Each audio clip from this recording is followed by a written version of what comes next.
नमस्कार विद्यार्थियों, आप सभी का स्वागत है हमारे YouTube चैनल बिहार एसएस लोकर्स एकेडमी पर। आज हम लोग जो है 12वीं कक्षा के विद्यार्थियों का यानी क्लास 12th के विद्यार्थियों का साइकोलॉजी बुक यानी मनोविज्ञान में चैप्टर 6 को शुरू करने जा रहे हैं, जिसका नाम है अभिवृत्ति तथा सामाजिक संज्ञान। इस चैप्टर में आज हम लोग जानेंगे कि अभिवृत्ति या फिर इसी को हम लोग मनोवृत्ति बोलते हैं, तो अभिवृत्ति या मनोवृत्ति क्या होता है, इसकी परिभाषा क्या है, ठीक ना, इसके अर्थ को हम लोग आज के सेशन में समझने वाले हैं। तो आप लोग फटाफट से इस क्लास के साथ जुड़ जाइए और अपने दोस्तों में इसको शेयर कर दीजिए। और अगर आप पहली बार जुड़े हमारे चैनल पर तो आप हमारे चैनल को सब्सक्राइब करके बेल आइकन को ज़रूर प्रेस कर दीजिएगा, ताकि हमारे नए नए क्लासेज का अपडेट आप लोगों तक पहले मिलते रहें। बाकी अगर आप चैनल पर नए हैं तो आप हमारे टेलीग्राम चैनल को भी ज्वाइन कर लीजिएगा, जहां पर आपको किसी भी क्लासेस का पीडीएफ नोट्स जो है वो मिलता है। तो बिना देरी हुए आप फटाफट से ज्वाइन करिए। कमेंट में लिंक भी आपको पिन किया गया, वहां से भी आप ज्वाइन कर सकते हैं। अब आइए हम लोग पाठ को शुरू करते हैं। पाठ हमारा है जिसका नाम है मनोवृत्ति, ठीक ना, या अभिवृत्ति। मनोवृत्ति या अभिवृत्ति में संज्ञान, सामाजिक संज्ञान, ये चैप्टर का नाम है। तो हम लोग सबसे पहले जानेंगे कि मनोवृत्ति या अभिवृत्ति होता क्या है, ठीक ना। व्हाट इज जो एटीट्यूड, इसको हम लोग क्या बोलते हैं, एटीट्यूड बोलते हैं। व्हाट इज एटीट्यूड यानी मनोवृत्ति क्या होता है।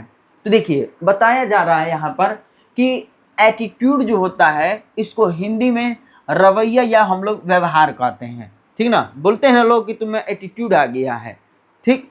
तो देखिए एटीट्यूड का मतलब होता है रवैया, कि तुम रवैया कैसा दिखा रहे हो, अपना व्यवहार कैसा दिखा रहे हो, ठीक। तो ये आमतौर पर हिंदी में जो है एटीट्यूड का मतलब होता है रवैया या व्यवहार, या किसी व्यक्ति की सोच, भावना या दृष्टिकोण को दर्शाता है, कि मतलब वो सोचता कैसा है, उसकी भावना कैसी होती है, ठीक, उसके जो है मतलब दृष्टिकोण क्या होता है, उसके मतलब देखने का तरीका क्या होता है, ये सभी जो है एटीट्यूड से पता चलता है। तो आइए एटीट्यूड क्या है ये तो हम समझ लिए। अब इसकी थोड़ा सा हम लोग परिभाषा पर जो है चर्चा कर लेते हैं, यानी मनोवृत्ति अभिवृत्ति का परिभाषा क्या होगा। अर्थ तो समझ लिए कि इसका मतलब होता है आपका व्यवहार हो गया, ठीक, या फिर जो है इसका मतलब क्या बताया गया, रवैया बताया गया, जो किसी भी व्यक्ति के भावना को, उसके दृष्टिकोण को, उसके जो है सोच को दिखाता है। अब परिभाषा की अगर हम लोग बात करेंगे तो परिभाषा में कहा जा रहा है कि साधारण अर्थ में मनोवृत्ति का अर्थ बहुत अधिक स्पष्ट जो है नहीं दिया गया है। अगर आप साधारण अर्थ में जानेंगे कि मनोवृत्ति क्या है तो इसका अर्थ जो है आप सही तरीके से नहीं निकाल पाइएगा। लेकिन कहा जा रहा है कि कई मनोवैज्ञानिकों ने मनोवृत्ति की वस्तुपरक यानी ऑब्जेक्टिव ढंग से जो है निश्चित और सुस्पष्ट जो है परिभाषा देने की कोशिश की है, जो निम्नलिखित है, ठीक ना। मतलब कहने का ये हुआ कि जो मनोवैज्ञानिक है उन्होंने कोशिश किया कि हम क्या करें कि मनोवृत्ति का जो है सही ढंग से परिभाषा, सही तरीके से परिभाषा और क्लियर रूप से जो है परिभाषा देने का मतलब कि उन्होंने कोशिश किया, क्योंकि मनोवृत्ति का सही ढंग से जो है मतलब कि परिभाषा स्पष्ट रूप से नहीं दिया जा सकता है। तो मनोवैज्ञानिकों ने प्रयास किया और इसे क्लियरी रूप से बताने का कोशिश किया, जिसमें हमारे गर्गेन जो है वो पहले मनोवैज्ञानिक थे। तो गर्गेन कहते हैं कि विशिष्ट वस्तुओं के प्रति विशिष्ट ढंग से व्यवहार करने की जो प्रवृत्ति होता है या झुकाव होता है, उसी को मनोवृत्ति कहते हैं। यानी कहने का मतलब ये हुआ कि अगर विशिष्ट वस्तुओं के प्रति, विशिष्ट वस्तुओं मतलब क्या होगा, विशेष, खास, अगर कोई एकदम खास कोई प्रिय वस्तु है, ठीक, और उसके लिए व्यक्ति क्या कर रहा है, विशिष्ट ढंग यानी विशेष ढंग से बिहेवियर रख रहा है उसके लिए, तो उसी को क्या कहा जाता है, मनोवृत्ति कहा जाता है। ये गर्गेन के द्वारा बताया गया है कि मनोवृत्ति क्या है, कि विशेष वस्तुओं के प्रति यानी स्पेशल, अगर कोई हमारा वस्तु है, सामान है, ठीक, तो उसके प्रति अगर हम अच्छा बिहेवियर रख रहे हैं, विशिष्ट बिहेवियर रख रहे हैं, तो वही क्या होता है, मनोवृत्ति होता है। ये गर्गेन महोदय के द्वारा बताया गया था। इसके बाद अगर हम लोग बात करेंगे अगला परिभाषा का, तो वो है अकोलकर के द्वारा। अकोलकर जी क्या कहते हैं भाई, तो अकोलकर कहते हैं कि मनोवृत्ति किसी वस्तु या व्यक्ति के प्रति विशेष ढंग से सोचने, विचारने, अनुभव या महसूस करने तथा क्रिया करने की तत्परता की अवस्था होती है। अब देखिए इन्होंने क्या बताया, परिभाषा का तरीका ही अलग कर दिया। गर्गेन बताएं कि हम कोई विशिष्ट वस्तु के प्रति विशिष्ट व्यवहार रखेंगे, उसके प्रति झुकाव रखेंगे तो वह हमारा मनोवृत्ति होगा। और इन्होंने बताया कि मनोवृत्ति क्या होता है कि किसी वस्तु या व्यक्ति के प्रति, ठीक ना, कोई अगर वस्तु हो गया, कोई अगर खास व्यक्ति हो गया, तो उसके प्रति हम विशेष ढंग से क्या कर रहे हैं, सोच रहे हैं, अनुभव कर रहे हैं, ठीक, या फिर व्यवहार कर रहे हैं, तो ये सब हमारा क्या कहलाएगा, अकोलकर के अनुसार मनोवृत्ति कहलाएगा। तो ये क्या हो गई, मनोवृत्ति हो गई अकोलकर के अनुसार। इसी तरह अगर हम लोग बात करेंगे, अगला जो परिभाषा है तो वो आलपोर्ट महोदय का है, बहुत ही इंपॉर्टेंट है, इसको आप लोग याद रखिएगा कि आलपोर्ट ने मनोवृत्ति की जो परिभाषा दी है वो इस प्रकार वो बताते हैं। किस प्रकार बताते हैं भाई, तो कहते हैं कि मनोवृत्ति मानसिक एवं स्नायविक तत्परता की एक स्थिति है जो अनुभूति द्वारा जो है निर्धारित होती है, ठीक, यानी अनुभव के द्वारा, तथा जो उन सभी वस्तुओं या परिस्थितियों के प्रति प्रेरित या निर्देशित करती है जिनके प्रति वह मनोवृत्ति संबंधित रहती है। यानी कहने का मतलब ये हुआ कि इनका कि अगर हमें किसी वस्तु या किसी परिस्थिति के प्रति हम ज़्यादा प्रेरित होते हैं, आकर्षित होते हैं, तो उसके लिए हम क्या करते हैं कि मनोवृत्ति का निर्माण करते हैं। जैसे हम किसी व्यक्ति को देख करके सोचते हैं कि ये ऐसा काम कर रहा है, इस तरीके का काम कर रहा है, तो क्यों ना भी हम भी काम करें वैसे उनके जैसा। तो मनोवृत्ति एक तरीके का क्या हो गया, मानसिक प्रतिछाया भी इसको हम लोग बोलते हैं। इसको हम लोग क्या बोलते हैं, मानसिक प्रतिछाया भी इसको हम लोग कहते हैं। मानसिक प्रतिछाया के नाम से भी हम लोग इसको जानते हैं। क्यों कहते हैं, क्योंकि कोई भी व्यक्ति होता है या कोई भी मनुष्य होता है, वो किसी दूसरे व्यक्ति को देख करके ऐसा सोचता है कि हम भी उसके तरह जो है क्या करें, उसके ढंग, उसके जैसा जो है व्यवहार करें या उसके तरह कार्य करें। तो देखा देखी करना, एक तरीके से हम लोग आम भाषा में बोलते हैं ना कि तुम देखा देखी किसी का कर रहे हो, तो वही क्या होता है, मनोवृत्ति होता है, ठीक। इसको ऐसे आसानी से आप लोग समझिएगा। देखिए यहाँ पर इसकी विशेषता के बारे में भी जिक्र किया गया कि मनोवृत्ति की विशेषताएं जो क्या क्या होती है। तो देखिए मनोवृत्ति यानी एटीट्यूड जो है व्यक्ति के सोच, भावना और व्यवहार का एक अस्थायी पहलू है। इसकी कुछ प्रमुख विशेषताएं भी आपको जानना जरूरी है कि इसकी विशेषताएं क्या क्या होती हैं।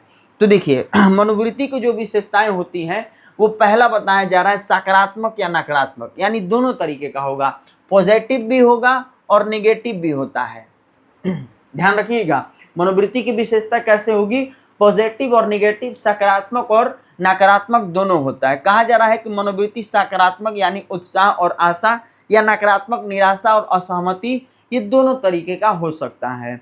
इसी तरह अगर अस्थायीता मतलब होता है कि किसी की मनोवृत्ति अस्थायी होती है और किसी का अस्थायी भी होता है। तो यहाँ पर अस्थायीता के बारे में बताया गया है कि मनोवृत्तियां अक्सर समय समय के साथ जो है अस्थायी होती हैं, लेकिन अनुभव और परिस्थिति के अनुसार बदल भी सकती हैं। तो ये अस्थायीता का मतलब ये हुआ कि मनोवृत्ति स्थिर तो रहती है, लेकिन कभी परिस्थिति के अनुसार, जैसे अनुभव हो गया या परिस्थिति के अनुसार, वो क्या होता है, अस्थायी होता है। तो इसी का दूसरा विशेषता ये कहा गया अस्थायीता के बारे में कि ये अस्थायी भी होता है और अस्थायी भी होता है। इसी तरह तीसरा कह रहा है विशेषता में प्रभाव। कहा जा रहा है कि मनोवृत्तियां व्यक्ति के व्यवहार, निर्णय और सामाजिक संबंधों पर भी गहरा प्रभाव डालता है। तो ये इसकी विशेषता होगी कि जिन व्यक्तियों में मनोवृत्ति अभिवृत्ति देखा जाता है तो वो सकारात्मक रूप से, नकारात्मक रूप से भी होता है, उसमें प्रभाव पड़ने के भी चांसेज होते हैं, और वो अस्थायी और अस्थायी दोनों तरीके का होता है। कुछ और विशेषता की अगर हम लोग बात करेंगे तो अगला है अनुभव पर आधारित। मनोवृत्तियां क्या होती हैं, अनुभव पर भी आधारित होती हैं। जैसे कह रहा है कि मनोवृत्तियां व्यक्तियों के अनुभवों, शिक्षा और सामाजिक परिवेश से प्रभावित होती हैं। इसके साथ साथ अगला विशेषता दे रहा है कि अन्य मनोवृत्तियों से जुड़ना। अगर हमारे अंदर एक एप्टीट्यूड का विकास हुआ है तो हमारे अंदर क्या होता है, अन्य अलग अलग जो है अभिवृत्ति है, मनोवृत्तियां जुड़ते चली जाती है। तो ये भी एक विशेषता होता है। जैसे कह रहा है कि मनोवृत्तियां अक्सर एक दूसरे से जुड़ी होती हैं, जैसे किसी व्यक्ति के प्रति भावनाएं और मान्यताएं। इसी तरह अगला है हमारा सामाजिक प्रभाव, जिसमें बताया जा रहा है कि समाज, परिवार और मित्रों के प्रभाव से भी मनोवृत्तियां में परिवर्तन आ सकता है। यानी सामाजिक प्रभाव के माध्यम से भी हमारे अंदर जो है, जो एप्टीट्यूड होता है, एटीट्यूड होता है, उसके विकास में परिवर्तन भी या उसमें विकास भी देखा जा सकता है। तो ये सब क्या थे, मनोवृत्तियों की विशेषताएं थी। मनोवृत्ति क्या है, इसकी परिभाषा क्या होती है, इसकी विशेषता क्या होती है, इस पर हम लोगों ने चर्चा कर लिया है। तो आई होप आप लोग को ये चीज़ें समझ में आया होगा। और अगर आप नए विद्यार्थी हैं, पहली बार जुड़े हैं, तो आप हमारे बिहार एसएस लोकर एकेडमी के यूट्यूब चैनल को ज़रूर सब्सक्राइब कर लीजिएगा, जहां पर आपको किसी भी क्लासेज का पीडीएफ नोट्स जो है वो मिलता है। और टेलीग्राम भी ज्वाइन करिए और चैनल को भी ज़रूर आप ज्वाइन कर लीजिएगा। आगे हम लोग बात करेंगे कुछ और जो है विशेषताओं के बारे में, जिसमें मनोवृत्तियां जन्मजात नहीं होती हैं। देखिए, ये इम्पोर्टेंट विशेषता है, इसको एकदम याद रखिएगा वीवीआई करके, कि जो मनोवृत्ति होता है वो जन्मजात नहीं होता है। बहुत सारे अक्सर बच्चे ये सोच रहे होंगे कि ये तो हमारे अंदर जब हम जन्म लेते हैं तभी से होता होगा। ऐसा नहीं है। जब हमारा जन्म हो जाता है तब हम मनोवृत्तियों को क्या करते हैं, अर्जित करते हैं, इसको प्राप्त करते हैं। ये जन्मजात नहीं होता है। कहा जा रहा है कि मनोवृत्तियां सीखी या अर्जित की जाती है। अर्जित मतलब होता है प्राप्त करना या किसी चीज को लेना। तो मनोवृत्तियों को हम क्या करते हैं, सीखते हैं या इसको अर्जित करते हैं। इसके निर्माण में व्यक्ति के अनुभव, संज्ञानात्मक विकास, नेताओं के भाषण, आदर्श व्यक्तियों के अनुकरण, अनुकरण मतलब होता है नकल करना, मतलब कोई आदर्श हमारे व्यक्ति हो गए, उसके जैसा हम क्या करते हैं, नकल करते हैं। तो ये सभी योगदानें जो है इसमें सम्मिलित हैं। कि मतलब अगर कोई नेता का भाषण सुन लिए, तो भाषण सुन के उस हमारे मन पर जो है उसके भाषण को सुन करके गहरा असर पड़ा, फिर हम उससे मोटिवेट हुए, तो फिर हम क्या किए कि अपने व्यवहार में परिवर्तन ला दिए। तो वही हमारा एक तरह का क्या हो गया, मनोवृत्ति हो गया। ठीक, किसी व्यक्ति को देख करके हम सोच रहे हैं कि हम उसके जैसा काम करें, तो ये भी एक तरीके का हमारे अंदर क्या हो गया, मनोवृत्ति हो गया। मैंने आप लोग को शुरू में ही बताया कि मनोवृत्ति मतलब हो गया देखा देखी या नकल करना। तो वही मनोवृत्ति होता है हमारा, सिंपल भाषा में अगर हम समझने का कोशिश करेंगे। या फिर मनोवृत्ति एक तरह का क्या होता है, मानसिक प्रतिछाया के रूप में जाना जाता है।